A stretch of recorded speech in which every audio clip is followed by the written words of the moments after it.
Hello and welcome everybody to the Buddhist Recovery Network Academy.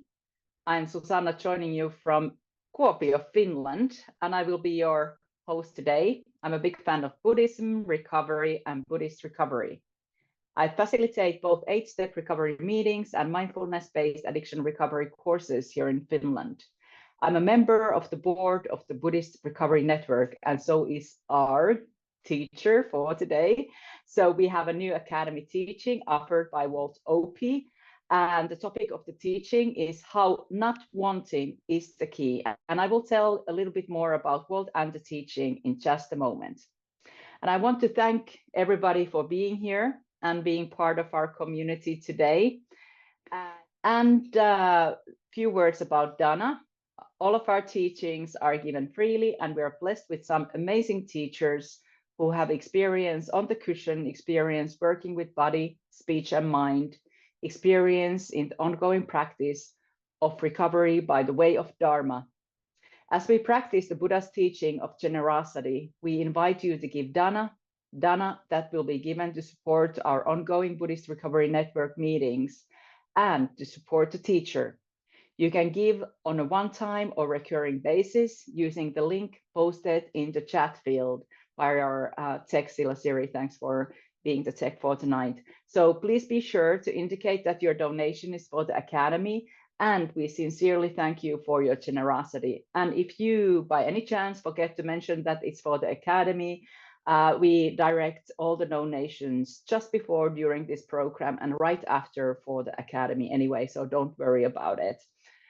And now we go to the teacher for tonight. Walt Opie is a Buddhist teacher in the Insight meditation tradition. He was trained to teach through the Spirit Rock Community Dharma Leaders Program, mentored by Kevin Griffin, who most of you probably know, and more recently as part of the 2017 and through 2021 Insight Meditation Society's, that is IMS, Retreat Teacher Training Program. Walt has led sitting groups specifically for people in addiction recovery since 2011. He has also served as a volunteer facilitator in a California prison for many years. His journey into recovery began at the age of 21. He lives in Berkeley, California with his wife and their young daughter, and his website is www.waltop.com, which will be posted to the chat field shortly as well. So the topic of the teaching for tonight or today is how not wanting is the key. And this is what Walt says about this topic. I once heard the teacher Joseph Goldstein say on a retreat that what we are really practicing is not wanting. He added that this is the third noble truth of the Four Noble Truths. In this talk, I will explore how I understand this and what it has meant to my practice and in my recovery process.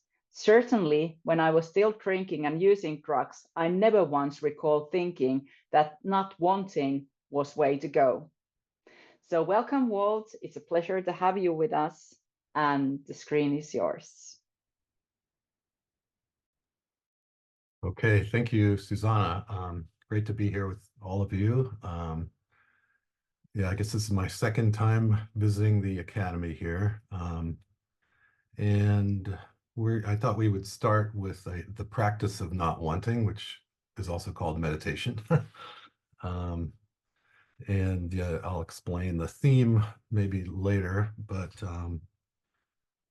yeah, I think it's nice to just jump right into the meditation and kind of start off on the right foot. So without further ado, I think I'll just lead a gentle guided meditation. There'll be some periods of silence as well. And we'll go probably for about 15 minutes. Does that sound okay? All right, so yeah, find your comfortable posture, and I'll ring a bell at the end so you'll know, and hopefully you'll be able to hear it. All right, so yeah, just finding a comfortable upright posture, or if you need to lie down, whatever works for your body at this time is fine. And it's good to take a minute or two to really find the right posture and settle in a little. In Zen, they spend a lot of time getting that posture right. And I do think that's beneficial. You want to have your back fairly straight and upright if you're seated, for example. And then you might take a deep breath or two at the beginning, just as a way to fully arrive here in this body, in this present moment.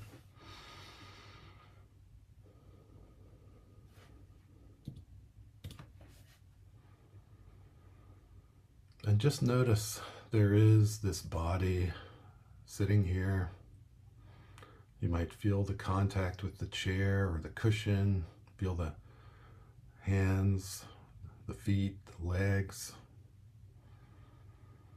Just connecting with the felt sense of being in this body in this present moment. The body is always happening in the present moment, which is one reason we use it to establish mindfulness.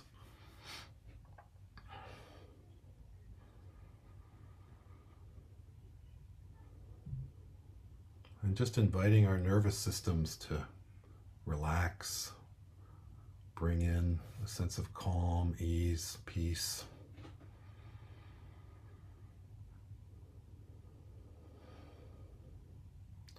For the next 15 minutes at least, there's nothing else hopefully we need to be doing, nowhere else we need to go, no role we have to play, just allowing an in-breath to come and an out-breath to go.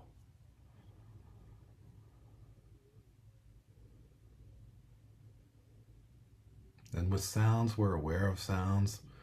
We kind of let them arise and pass away. No need to go out and be bothered by the sound, though. Just kind of leaving it in the background for now.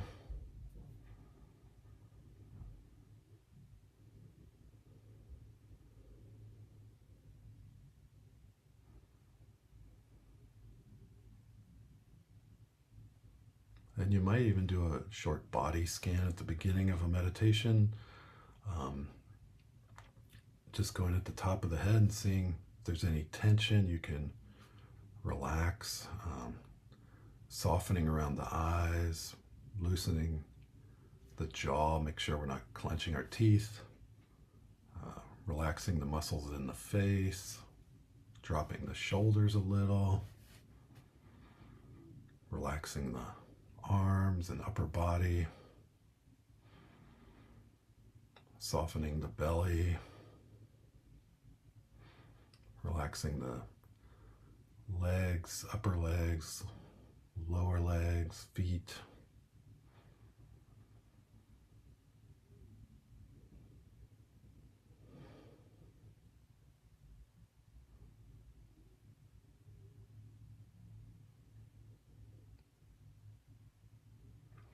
And then if it's, I like to use mindfulness of breathing, so at this point you might tune into the breath. Breathing in, I know that I'm breathing in. Breathing out, I know I'm breathing out. And if you have a preferred other practice, please feel free to ignore these suggestions and stick with your regular practice.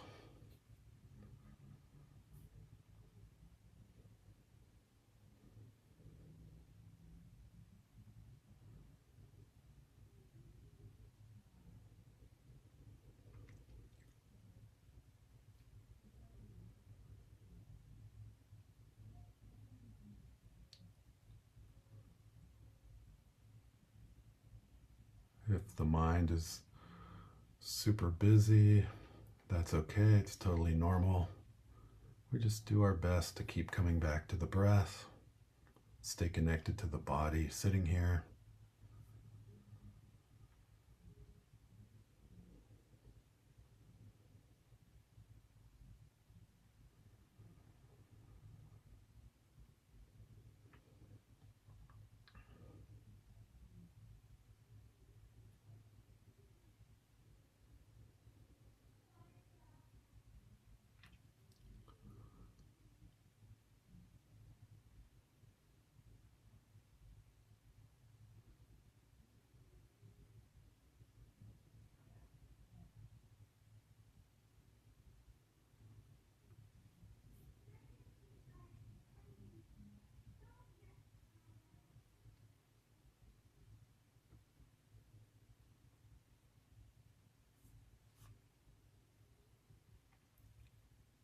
If the mind is really busy today, you could try a short gratitude practice. Believe it or not, that can help settle the mind. So we just think of 2 or 3 things that we can be grateful for in this moment.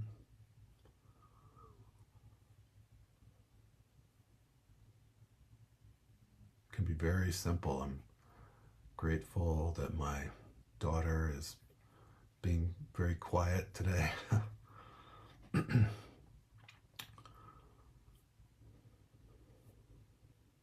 Grateful for the support of the tech support and support of Susanna introducing me today.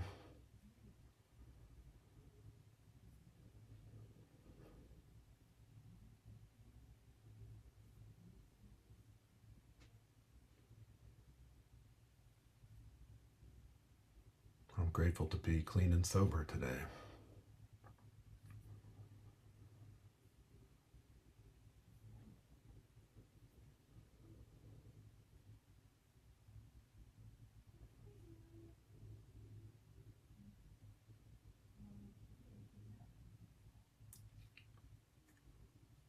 Often our minds are really good at noticing what's lacking in this present moment, something we could wish for to somehow make it all better. So part of the practice is just cultivating contentment with things as they are. This moment is like this.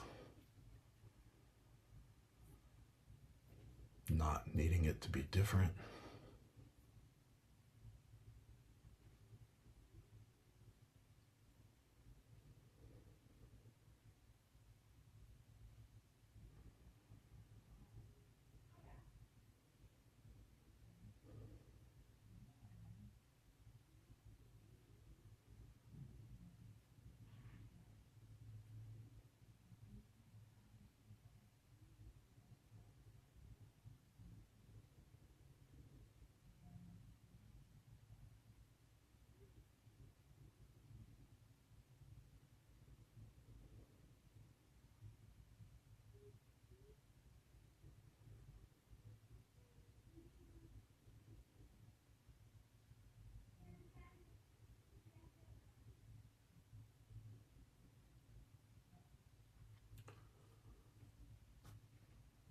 If difficult thoughts or emotions come up, we meet them with kindness, care, compassion. You can even put your one hand on the chest, one hand on the belly, and really be there for yourself. That can be helpful.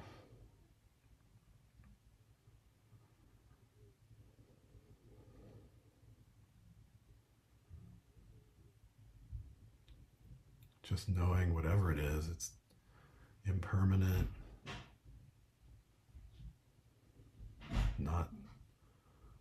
we don't have to take birth in it as me. It's just a strong emotion arising, difficult thought arising.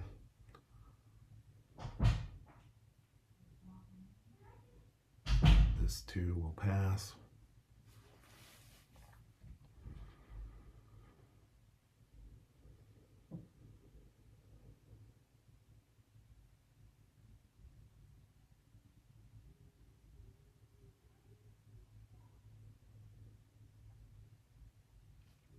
If you start to get sleepy, you can open your eyes a little, just have a soft gaze a few feet in front of you. Sit up straighter. Take a deeper breath or two.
And as you keep practicing, just notice if you can connect with something called the subtle joy of being in the present moment.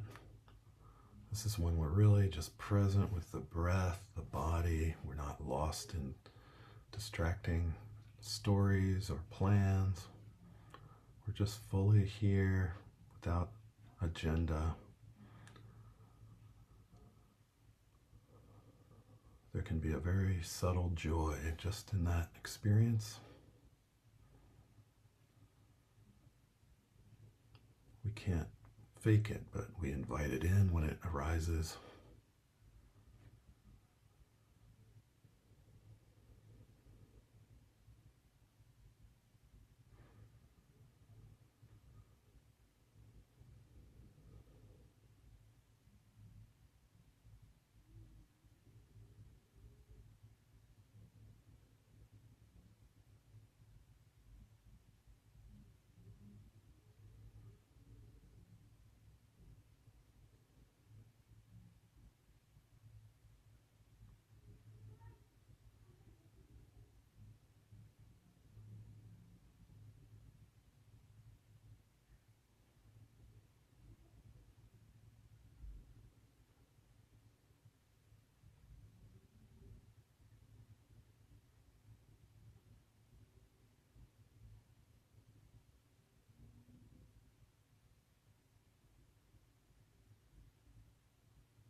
Okay, so that concludes the meditation.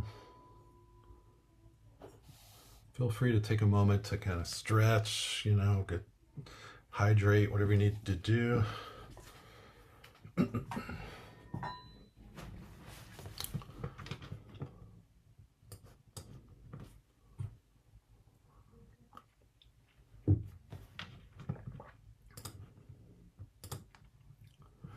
guess I'll just start talking about my topic for today. The not wanting is the key.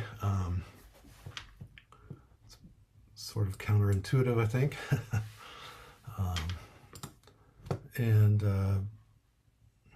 So I was on a retreat, not this past fall, but the fall before that, and pretty deep into the retreat. And Joseph Goldstein, one of the senior teachers in my insight meditation lineage, he kind of did a guest talk at the retreat, and he said this thing, that what we're really practicing is not wanting. And he talked about how that's the third noble truth of the four noble truths. The first noble truth is there is suffering, there is dukkha, stress, pain, difficulty in life. But it's not to say all life is pain and difficulty, but that we all are going to deal with it because we're in an impermanent body. All of our friends and loved ones are in impermanent bodies. Everything's, constantly changing. So there's no like permanent satisfaction with anything really. And so that's, and then the second noble truth is that there's a cause of our suffering and stress, and that's um, the word is tanha in the ancient Pali language from India, and it means thirst or fever of unsatisfied longing, but it's really kind of a craving has become the main definition. So it's craving for things to be different than they are. There's different types of craving we can get caught up in, but a lot of times it's just sensual craving because it pulls us out of the pain of the moment. I might talk about that in a few minutes. And then the third noble truth is that there is an end to the craving. Well, there's an end to the suffering, which is when we're able to drop that craving of the second noble truth, the not wanting, when we can cultivate not wanting things to be different than they are. Sorry, I do have my volume up all the way. I'll try to speak up. Hope you can, is everybody able to kind of hear me now? Yeah, the sound is okay. So yeah, sometimes people say about it, but I think that if they have if you have a headset, or try adjusting your own volume. So thanks, Walt. Sure. That it's okay. Okay, thank you. So, and then the fourth noble truth is the path to lead. So it's not that easy to get to this place of not wanting. So I don't want to pretend that it's easy, but it's just, this is kind of where we're heading with the practice. At least this is one way to look at it, right? And so the path is the noble eightfold path, and there's right view, right intention, right speech, right livelihood, right mindfulness, all right concentration. You can look up that list, but it's a wonderful path of practice that can really benefit our lives and our recovery. And as a recovering addict alcoholic, this idea of not wanting, not craving has always been very compelling to me. That was what the Buddha taught 2,500 plus years ago, right? So I've been kind of fascinated with this idea for a long time, and I thought I would just try to talk about it today for the academy here. It's funny, one of the first times that I really got a glimpse of this, I was on an early retreat.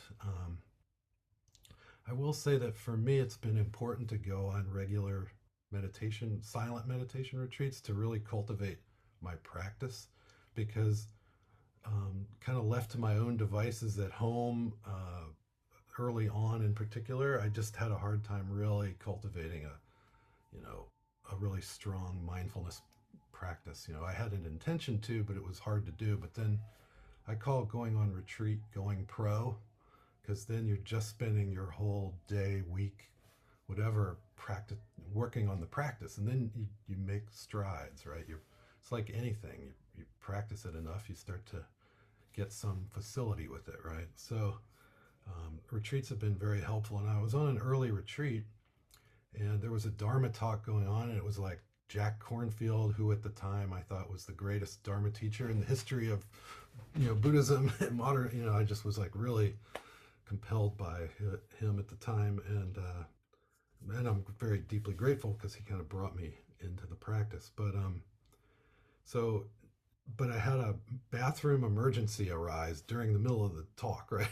Won't go into any details, sorry, but so basically I had to get up and run out of the hall. It's like something was up with my stomach. And then I, finished and got back to my seat, and, I missed some of the talk. But what I noticed was I went through that whole experience without wishing it to be different than it was. It was just like something arose, I took care of it, got back, and I didn't feel like, oh, damn, I missed part of the talk. That's such a bummer. Because I had a lot of sort of negative mental tendencies, but I guess my mind had become still and collected enough that I wasn't making a problem out of things like that. There was no wanting things to be different than they were. So, um, and for me, it was a real, I'm like, wow, there's something working here about the practice because I just kind of, it wasn't a problem, you know? And I actually reported this to my teacher in a one-on-one session. She was like, that's great, Walt. It's funny that this is progress, but it's funny because I was looking at a book the other night, and Ajahn Amaro, who's a Buddhist monk, he's a British Buddhist monk. He lives in England. He's the abbot of a monastery called Amaravati in England, and he has a similar story that I thought I might share with you, just because it says something similar. He says perhaps a good way to illustrate this last point that he's talking about, kind of what we're talking about today, is to recount my own experience. When I was 21 years old, I was already regularly filled with despair. I'd become an alcoholic by the time I was 20, and I was getting to the point where I was beginning to think that freedom was really impossible. Happiness was impossible. I was thinking that maybe life was just a case of surviving ordinary human unhappiness for as long as we can. Eventually we die, and that's all there is. I was beginning to have that kind of feeling. It seemed that it was impossible to be genuinely free because there were always limitations. You could never fulfill all your desires. Either you didn't have enough money, or there were too many laws, too many obstacles, so freedom was impossible. This is Ajahn Amaro. And then he says, I was traveling in Southeast Asia, and along the way, I was shown to a monastery in Thailand. I asked to stay there simply because I needed a cheap place. I didn't have very much money. At the time, as a type of hippie anarchist, I objected philosophically to organized religion and to rules of any kind. I thought I would stay at the monastery for 2 or 3 days. He's been ordained now for 40 some years. So that 2 or 3 days lasted quite a while. I knew nothing about Buddhism at that time, he says, as I had never even read a Buddhist book. I thought that the Buddha was Chinese, for example. The monks kindly let me stay at the monastery for a few days, telling me I'd need to shave my head if I was going to be there for more than a week. On the first evening, I asked one of the novices, the novice monks, about meditation, and he gave me some instruction. I remember him saying, and this is key, desire is a liar. When you desire something, it's not telling you the truth. And if we let go of our desire, then it just passes away. When I heard that thought, he says, when I heard that, I thought, that's pretty stupid. That doesn't help me at all. I still won't get what I want, and I'll be in a state of lack just as usual. But I also thought that since I was staying in this monastery, I should give it a try. All guests were on the 8 precepts, which I was surprised to learn meant there was no supper. So I don't know if you're aware of what the precepts are, but it's just some basic rules about not lying, not stealing, and then they also don't. They only have a,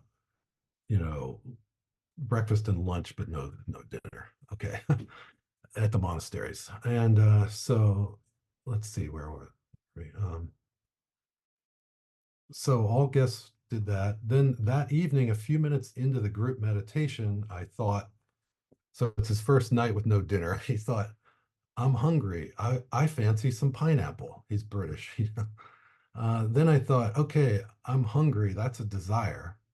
But the novice said, let go of desire and things will be fine. So, okay, I'm aware I'm feeling hungry. It's not making it go away. So what did that letting go bit mean? A moment later, he's thinking, I'm still hungry. Buddhism is stupid. But after 5 or 10 minutes, my mind having been distracted by something else, I noticed that when I brought my attention back to the present, the hungry feeling had gone. A few minutes earlier, I was hungry and I was apparently incomplete without some pineapple. 10 minutes later, I hadn't got the pineapple, but nothing was missing. Oh, I didn't get the pineapple, but nothing's missing. That was the big moment, he says. It was like a curtain opening on the way forward to liberation. I could suddenly see what the novice monk had meant when he said, desire is a liar. Desire had been telling me that if I didn't get the pineapple, I wouldn't be complete. If we believe that, we end up endlessly chasing the desired object, hoping for some kind of fulfillment. The moment came where I didn't get the pineapple and nothing was missing. It was as if a pathway had opened up in front of me and I could see what I had to do. Of course, that was the start of a long journey rather than the end of one.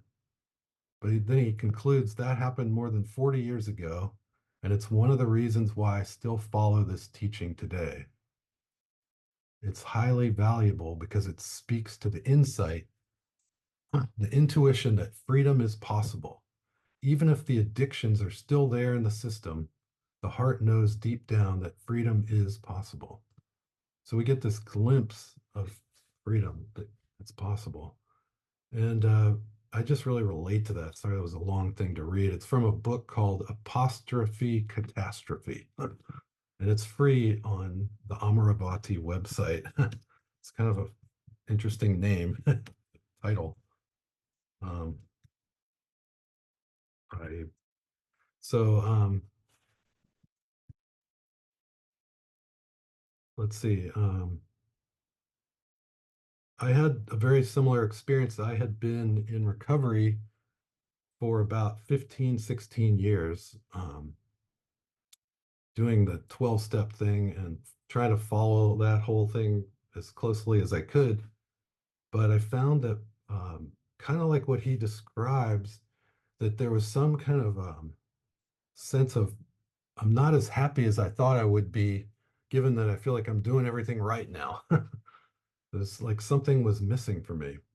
And about that time, somebody that I had met took me to hear Jack Cornfield speak at a place called Spirit Rock.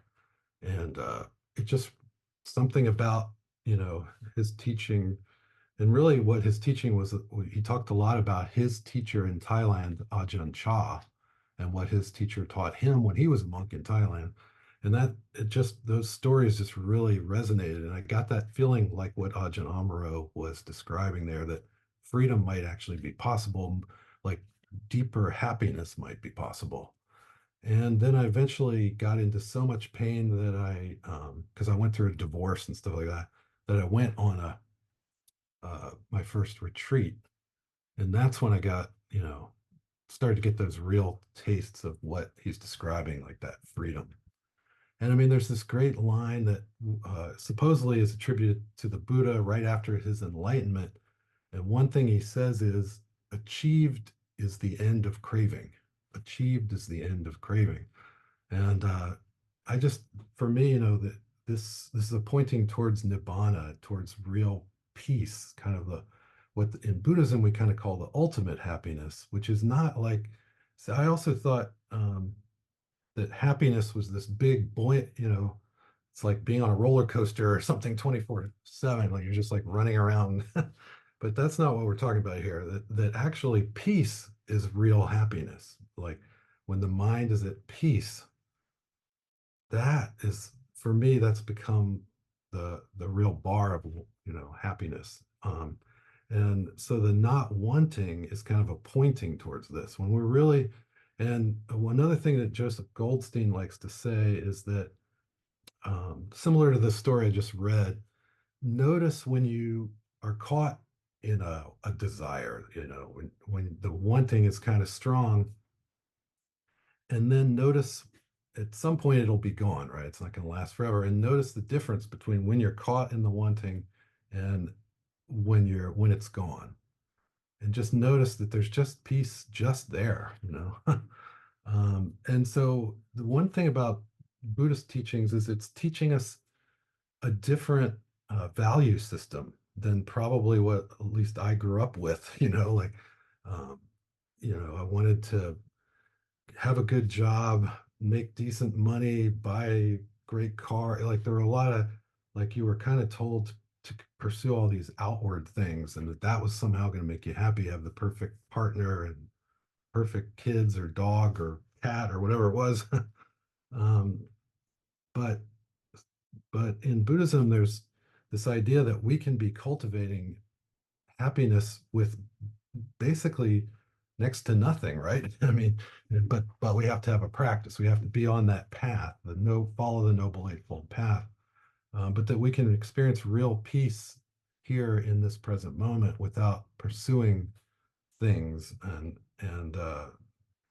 that there's real like a wholesome type of joy, inner joy that we can cultivate, that comes directly just from the practice, and it's not really reliant on a lot of these outer things. I mean, yes, we do need basic needs met, so nobody's denying that. But beyond that, uh, I went to a monastery in Burma. I have never ordained because I kind of feel like if I ordain, then I'm not gonna. I would not want to, unordain, disrobe. But I, ended up having a family and everything. So I have no regrets, although I'm sure it would be a wonderful thing to ordain. But I did spend some time at a monastery in Burma, Myanmar, with Sayadaw U Tejaniya, who's a teacher that I really appreciate. I also think he talks about being in recovery. He had some addictions when he was younger, and that the practice really, he didn't take a formal recovery practice, but Buddhist practice helped him, you know, work through what he called the Great Depression. But anyway, so I was at the monastery and things were very simple there. And the food was, I would have to say, for me personally, kind of almost inadequate. Like I wasn't really getting all the nutrition I needed in some ways. And the bed that I was given, and I'm not complaining, I'm just kind of trying to explain. It was like a metal bed. It wasn't a, and with a really thin mattress. Like when I say thin mattress, it was like one step up from a blanket. Um, but the interesting thing, and there were like weird, loud noises all night a lot of the time at the monastery. There were other monasteries with loudspeakers, and they'd be giving teachings all night for some reason in Burmese, so I couldn't understand it. But just saying that a lot of the conditions, my comforts were not there, right? But I can honestly say that might have been the happiest I've ever been in my life inwardly. I was just loved being at the monastery, practicing, meeting all the people from around the world.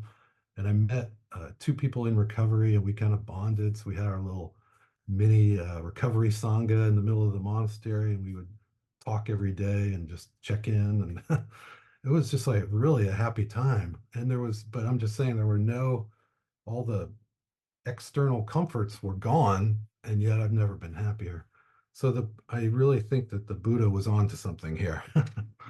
um, and there's just a lot of teachings. I'm just aware how fast the time is passing, and I want to leave time for some Q&A. But there's this great teaching that I've always liked, and you may have heard. It's called the Dart. It's a sutta, and the Buddha talked about how it's similar to the Four Noble Truths, that we will life is going to hit us with these arrows or darts. There's the dart that we can't avoid, right? There's the unexpected illness, or or it could even be, there's you can imagine all the different ways we can, I've been laid off from different, I mean, I've had many darts in my life, in recovery, been laid off from multiple jobs. uh, just think, my father died, my sister-in-law died, my dog died, I was like all kinds of things, but I haven't had to drink or use through any of it. The practice has really gotten me through it. And support network, you do need friends. But so those are the first dart. And then the second dart is how we respond to it. So often we shoot the second dart into our own selves, right? Because the first dart, it's like, oh, that hurts. Why did that have to happen? Why me? This shouldn't be happening. we have like the mental dart of wishing things to be other than they are, right? But the Buddha said, he said that's what the uninstructed worldling does, that they shoot the second dart. And then he also said,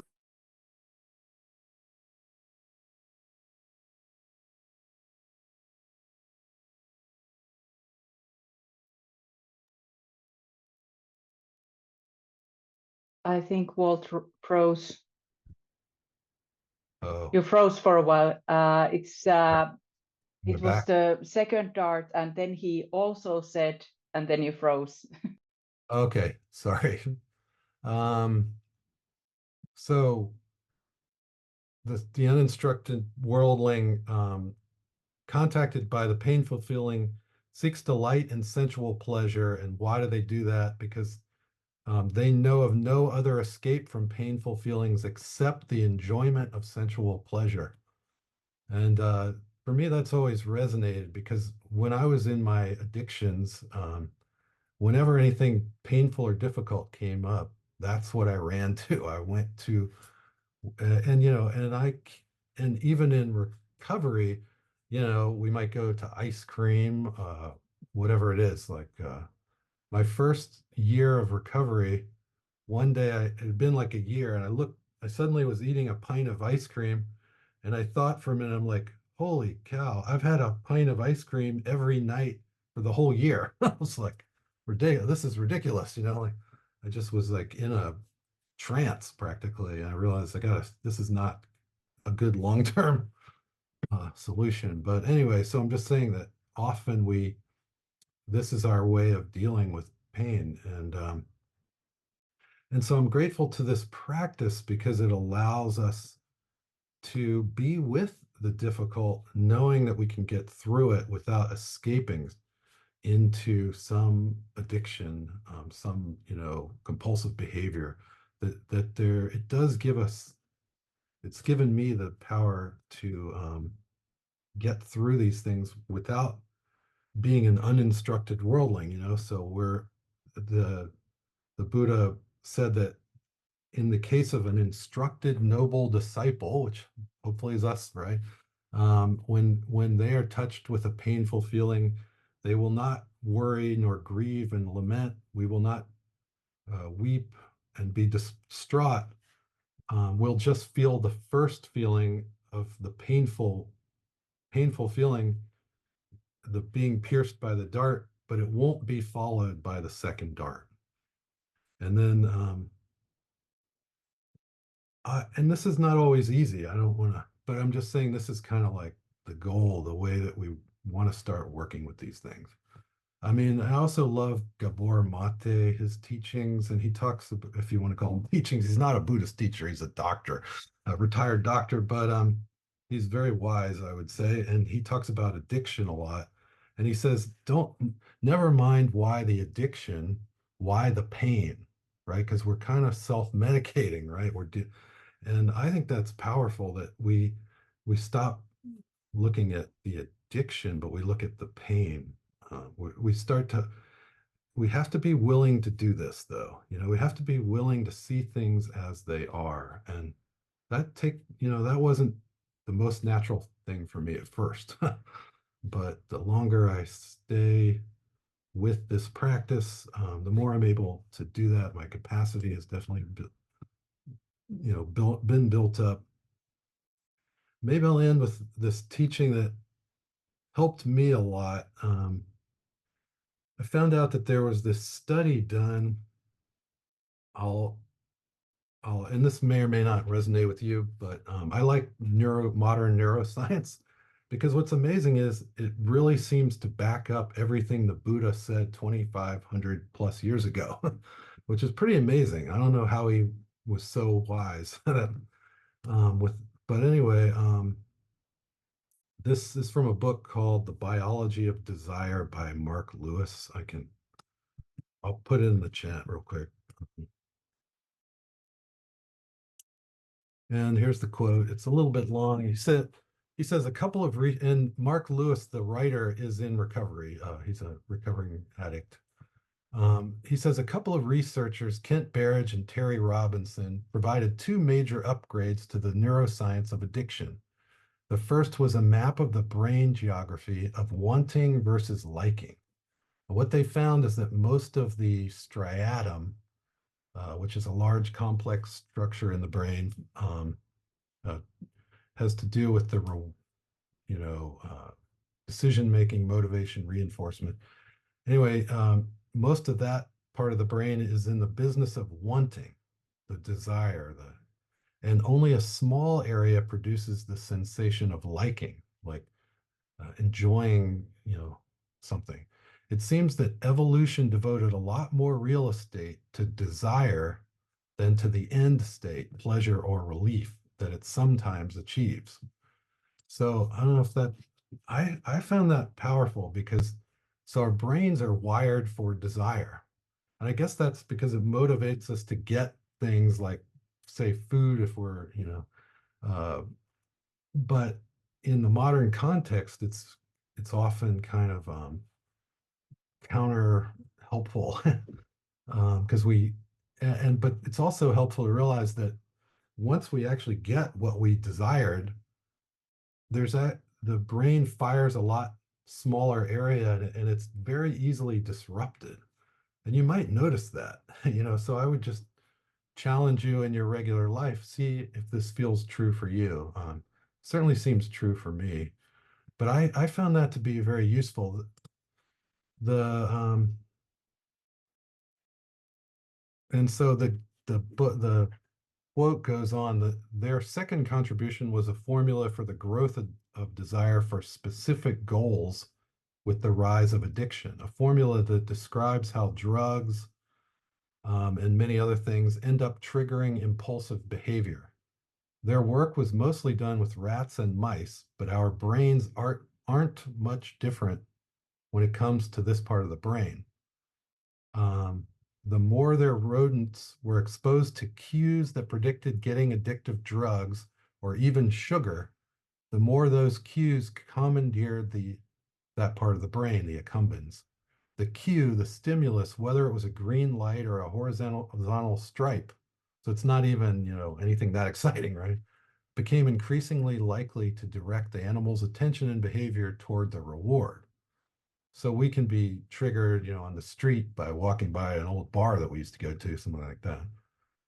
Desire deserves a lot of respect, he says, as does the neural terrain bequeathed to it by evolution. Pleasure, on the other hand, is achieved by a relatively small segment of the brain that appears to include a small portion of the striatum, etc. And then he just concludes, so desire is really the big wheel in all of our goal-directed activities, and addiction is no exception. Kent Berridge was the first to argue that addiction is about wanting, not liking, desire, not pleasure. Pleasure is great for triggering desire. I want more. But once the connection is made, we turn our attention almost exclusively to desire. So I just wanted this, for me, this really connects it with addiction, that and that the practice here, the mindfulness, meditation, these Buddhist teachings, this is all kind of helping us go in the other direction, right? As Joseph said, what we're really practicing is not wanting. So it's a great counterbalance to at least my own natural addictive tendencies. So I found these teachings and the neuroscience findings to be very helpful in my own life. I'm always dealing with something, right? It's been sugar, uh, caffeine, different things, and it's just finding the balance. I'm not saying it's not so we have to, it just helps us find the balance in life a little better and focus on not wanting rather than wanting so much. All right. Well, thank you for listening. There's much more we could say, but I needed to try to save some time for questions and answers. The time goes fast.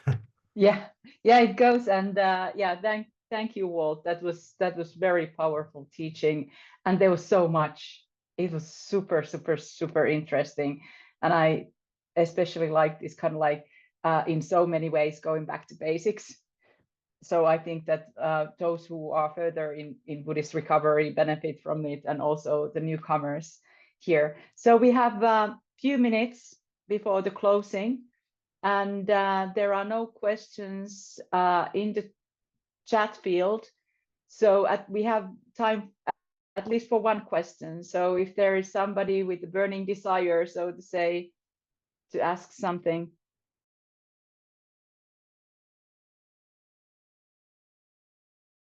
Thank you, everybody. Great to be with you. Thank you. And don't go anywhere yet, because there is more to come, even though the teaching time is over. I want to thank you again, Walt, for being our teacher today. And I could have listened to for 1 hour more, definitely. I want to say a few words about Dana. Your generosity can help to strengthen the recovery community and to grow the academy, and can be a practical expression of gratitude and metta. We invite you to practice generosity and to give Dana in support of these teachings to be shared with our teacher and with the Buddhist Recovery Network. And there will be a link that will take you to the BRN website, and please indicate that your gift is for the Academy. And again, if you forget it, no worries. The next event will be next month, first Sunday, with Gary Sanders. And we have a Facebook group. Please, when you join, answer the membership questions, because otherwise we won't be letting you in. And there is a weekly Buddhist recovery meeting. The type of the meeting changes weekly. You can check the schedule on our webpage. That'll be on the website that is also posted to the chat. And thanks for our tech. The exact date, 7th on the 7th, is the day for Gary Sanders. And in case you're interested in spending some quality time with the Buddhist recovery community, and are not ready yet to go to retreat, we have a Buddhist Recovery Summit coming in October 10th through 13th. It'll be in Fairview Lake YMC Camp, Stillwater, New Jersey. And there is going to be more information coming, and registration will be opening soon, I think within 2 weeks. And we would love to have you there with us. We have amazing teachers coming, and it'll be, a weekend full of community and gratitude and recovery.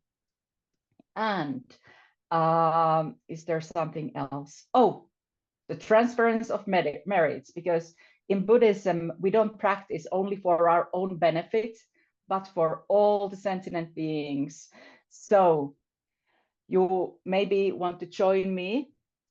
Thank you for joining us today. May the merit we have gained go to the alleviation of the suffering of all beings. May we all be happy. May we all be peaceful. May we all be safe. And we will keep the room open for a few moments for you to copy the links. And I just want to say, I want to express my gratitude for Walt again, for the community. And I noticed that I am tears in my eyes, because today the gratitude is just washing over me. So thank you, everybody, for coming. And if you want, you can open your mic and say your bye-byes to everybody.